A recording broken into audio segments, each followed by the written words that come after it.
So once we have it all sheathed, we start by putting the roof edge along the eave, and then we'll put our underlay down and then put our roof edge along the rake. Reason being is water flows downhill, so you want it lapping that way. But then if any wind-driven rain gets in the sides, you want it to run onto the underlay and then down and off the roof. Now moving along with the roof here, we got the rest of the underlay on. So now I'm starting with my roof edge going on top of the underlay. And sort of one of the things I'm always paying attention to is what's going to be the most common perspective. So in this case, it'll be from the deck. So I always put the one on first, like in the back, and then do the front one, just so the lap will cover and you won't see this sharp edge. It'll lap this way rather than under. So just a little tip to when you're building something, always keep in mind the most common perspective and where you're going to be looking at the building from the most. So first step to shingling is your starter strip and leading edge. The point of this is just to have a starter course under your shingle because of the keyways. You need something to divert that water. And it's got a tar tab on it to keep the ends stuck down.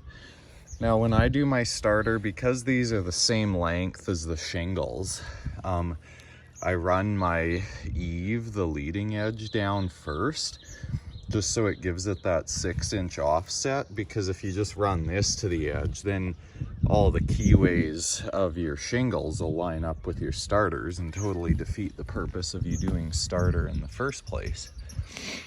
And with the leading edge, that just gives you like a nice crisp edge to cut off of, and then you don't have like a jagged edge. And I guess it also keeps the edges of your shingles stuck down too. So I just pop like 4 nails roughly in the center of that and overhang it about a 1/2 inch, just like that.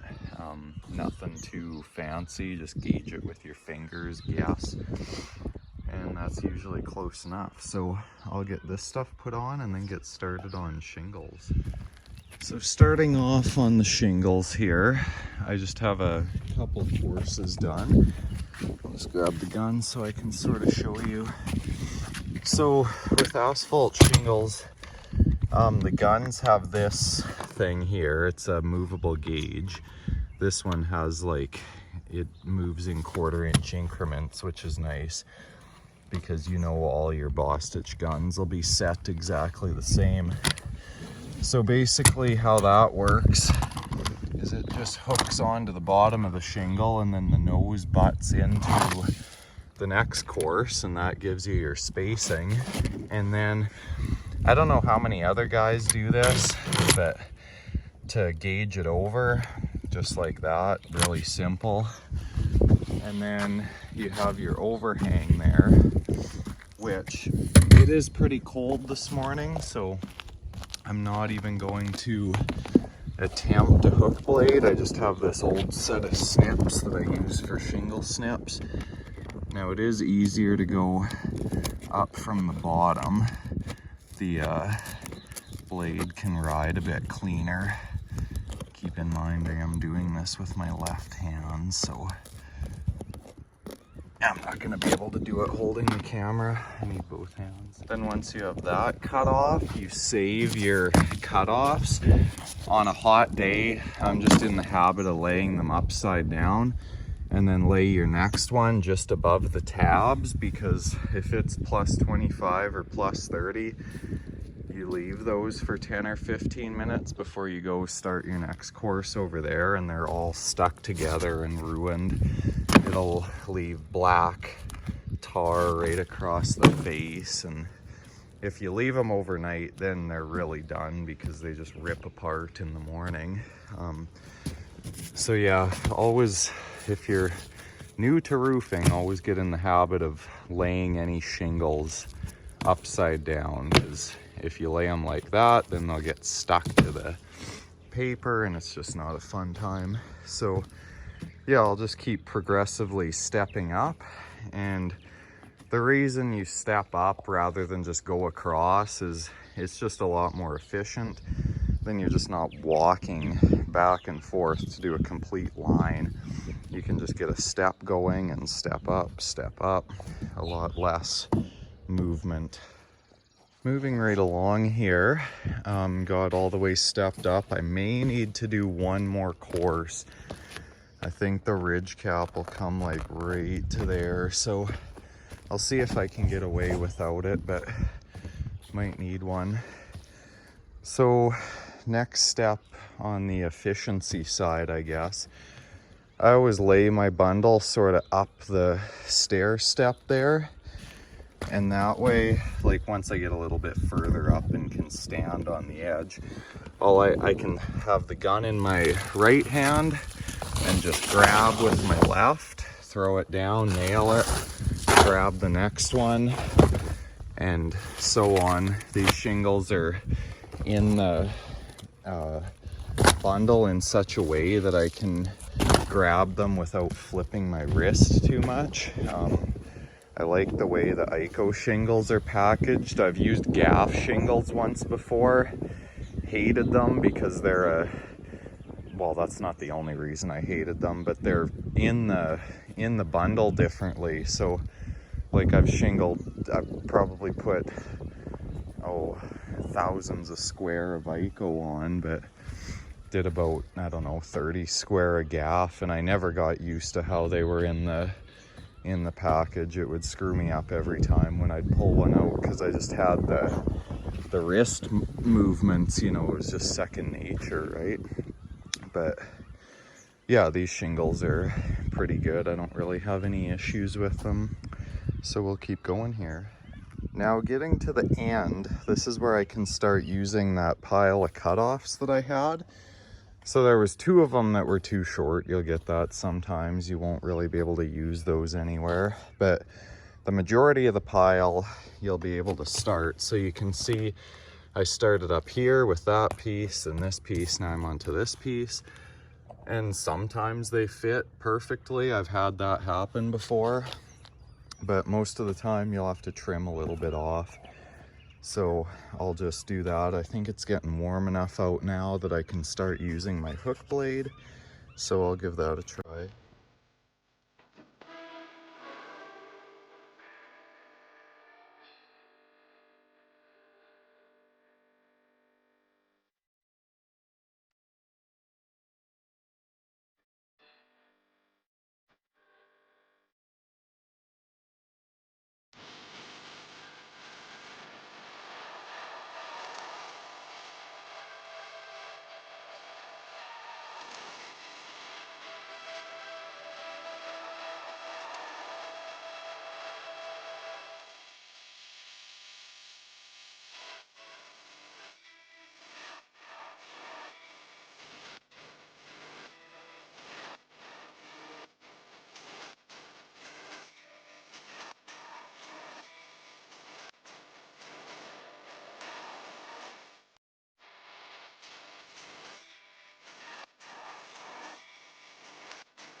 All right, well that is it for the roof. We got the ridge cap on. I dabbed the last nails with the blackjack.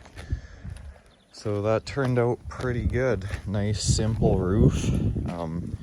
Nice one to get us started for the season. Well, I hope you guys enjoyed that roofing. Tomorrow we will start working on the siding. So that's gonna be fun and interesting. So stay tuned for that. Anyways, thanks for watching and we'll see you next time.